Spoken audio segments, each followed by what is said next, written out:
Hola, ¿qué tal? Soy la doctora Norma González y me encuentro hoy con la doctora Mayre Bautista, una amiga desde hace muchísimos años.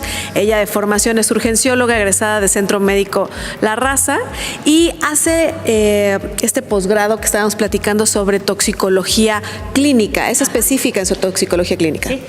Y entonces, bueno, queremos platicar un poquito del paciente intoxicado y sabemos que el manejo del primer contacto, hablando de médicos, paramédicos, médicos especialistas, no siempre vamos a pensar en el paciente intoxicado y si no lo pensamos, pues no lo diagnosticamos. Entonces, hoy queremos platicar un poquito sobre qué podrías decirle al médico de primer contacto, enfermera, paramédico, cómo sospechar que estamos ante un paciente intoxicado. Ajá. Bueno, como dices, no es un diagnóstico que generalmente se piense de inicio, precisamente porque solamente que el paciente o el familiar nos digan tomó algo, estuvo expuesto a algo, o que venga de un área laboral y nos dijeran que precisamente estuvo expuesto a una situación, entonces específicamente vamos a buscar dar un tratamiento, pero si no, generalmente son diagnósticos de exclusión. Aquí la situación es que busquemos como los datos que no encajan, ¿no? Aquel paciente que tiene deterioro neurológico de forma súbita, obviamente primero hay que hacer el abordaje general, ¿no? y ver que no haya otra situación que haya provocado ese deterioro neurológico, entonces es que nosotros pues debemos abordar. No es una situación, o sea, me refiero a que no es como el grueso de los pacientes que recibimos en urgencias, pero sí tenemos que conocer y tener cierta formación en toxicología para dar un tratamiento adecuado y para evitar complicar o retrasar un tratamiento a este paciente. Perfecto.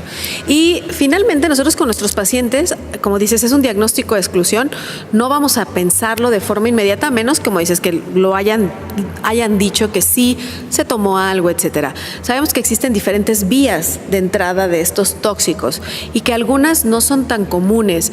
Lo más que pensamos es se intoxicó, se tomó algo. ¿Qué otras vías crees que podrían considerar los que están en el primer contacto? Pues sí, efectivamente, ingestas representan hasta un 80% de los casos, pero puede haber exposiciones inhalatorias, por ejemplo. Es muy común con gases, accidentes, por ejemplo, monóxido de carbono o en sitios laborales, ¿no? En los cuales también puede haber liberación de gases, se me ocurre en este momento. Las exposiciones, por ejemplo, a rodenticidas, gases que está ahora tan de moda, digo, qué bueno que nosotros cada vez vemos más y que estamos como más habituados a la exposición a fosfuros, por ejemplo, que son intoxicaciones muy características por el olor. Eso nos permite saber precisamente que el paciente estuvo expuesto a esa sustancia, ¿no? Dentro de las otras vías que pudiéramos también tener presentes, por ejemplo, la dérmica, tomando en cuenta que hay muchas sustancias que son altamente liposolubles y que pudieran absorberse a través de esa vía, como cuáles, me gustaría pensar en pesticidas, principalmente en algunos hidrocarburos. Si bien, por ejemplo, hidrocarburos pudieran no darnos intoxicaciones severas a través de esta vía, sí por vía inhalatoria, y eso puede ser peligroso porque finalmente pues puede llevarnos a complicaciones importantes, ¿no? Y bueno, pesticidas tipo organofosforados que tienen alta absorción dérmica sí pueden dar intoxicaciones severas y hay que buscar esos datos. ¿Cómo podemos orientarlos? Bueno, la parte más importante de la toxicología para mí finalmente es el abordaje. ¿Qué tan minuciosos somos en cuanto a preguntar al paciente en dónde estuvo, con quién estuvo, cuánto tiempo estuvo expuesto a esta sustancia, si es algo agudo, si es algo crónico, si se le hizo algo más? Y es importante también saber o hacerle saber a la persona que lo está acompañando que debe llevarnos, aquella sustancia que consideran a la cual ellos estuvieron expuestos, porque por ejemplo nos pueden decir tomó un analgésico. ¿Cuál analgésico? Paracetamol, y resulta que cuando te llevan las cajitas pues no es paracetamol, es ácido acetilsalicílico, ¿no? Y entonces el tratamiento es un poquito diferente, ¿no? Un poco mucho diferente.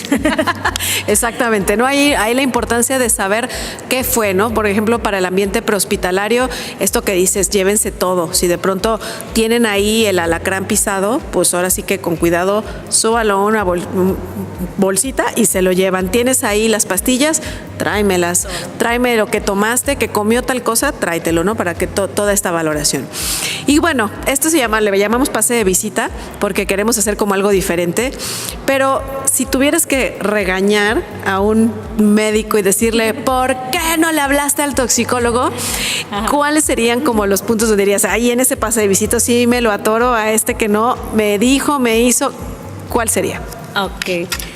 Pues hay muchas cosas, pero bueno, el uso, por ejemplo, de antídotos es muy importante previo a una valoración muy específica del paciente, ¿no?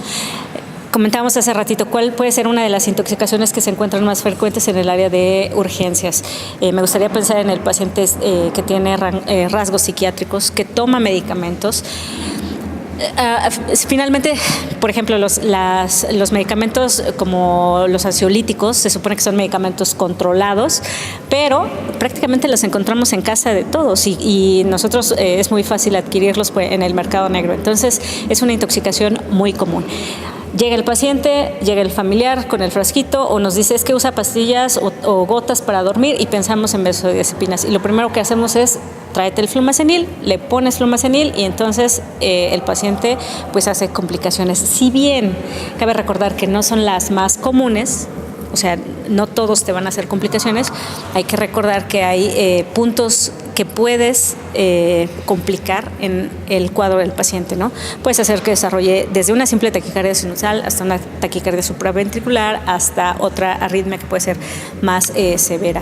Por ejemplo, también puedes hacer que el paciente si tiene cierta predisposición, si tiene antecedentes neurológicos, por ejemplo, que haya tenido un EBC, que haya tenido previo un trauma craneoencefálico severo, o que sea epiléptico, puedes desencadenarle crisis convulsivas. Entonces eso es importante, ¿no? De ahí que la evaluación, no nada más con flumazenil, que la evaluación deba ser muy específica, muy concreta para el uso de estas sustancias. Obviamente, si tú tienes un paciente que tuvo un accidente ofídico, sabes que el antídoto es lo ideal, entonces ahí sí, no vas a obviar los otros puntos del abordaje toxicológico, que son precisamente el no poner en riesgo el ABC, el usar, el hacer toda esta historia clínica y exploración física minuciosas, el hacer el uso de medidas de absorción y medidas de eliminación. O sea, ahí sí te puedes ir un poquito, si el paciente lo permite, a el antídoto, pero son, salvo esos casos muy específicos en los que puedes usarlo y la recomendación está pues bien dada, ¿no? Okay. Y bueno, para terminar, finalmente es una especialidad, o sea, la toxicología no es como, bueno, pues cualquiera que medio le estudió, la realidad es que son 2 años de formación con ellos y bueno, este es un área en la que nosotros no siempre nos formamos, no llevamos una materia en la formación de médico, como médico general, y entonces, bueno, si no llevamos urgencias, menos toxicología. Entonces, ahí es importante que si tú tienes un paciente con estas características, sospechas que es una intoxicación, la interconsulta es fundamental. Yo sé que no abundan los toxicólogos y muchos que estamos escuchándonos aquí en México, a lo mejor en ciudades grandes puedes encontrar un toxicólogo, pero en ciudades o en zonas rurales o en centros Sudamérica, que a lo mejor en algunas ciudades no hay toxicólogo, bueno, tener siempre el contacto con quién puedo hablar, con quién puedo por lo menos asesorarme. Entonces, platícanos un poquito en dónde estás y cómo podría beneficiarse teniendo esta información. Claro, bueno, si yo laboro en la Ciudad de México, me encuentro como toxicóloga en el Centro Toxicológico del Hospital Ángeles Lomas. Es un centro que tiene formación de docentes, formación continua de docentes, y aparte pues apoyamos precisamente la parte de investigación clínica y para atención o para apoyo a todo aquel que tenga alguna duda respecto a un paciente, ya sea en ese momento en intoxicaciones agudas, en intoxicaciones crónicas, cualquier situación. También nos encontramos ahí disponibles las 24 horas, los 365 días del año. Les doy pues el número del centro toxicológico, que cabe mencionar que es un número gratuito, es 01800 2000 298. O bien a mi número también, si alguna situación se presenta y no se acuerdan de este número 01800, pues está mi número donde también pueden preguntar. Es 7225 1892 42 y estamos disponibles para hacer, pues para tratar de apoyar en todas estas situaciones.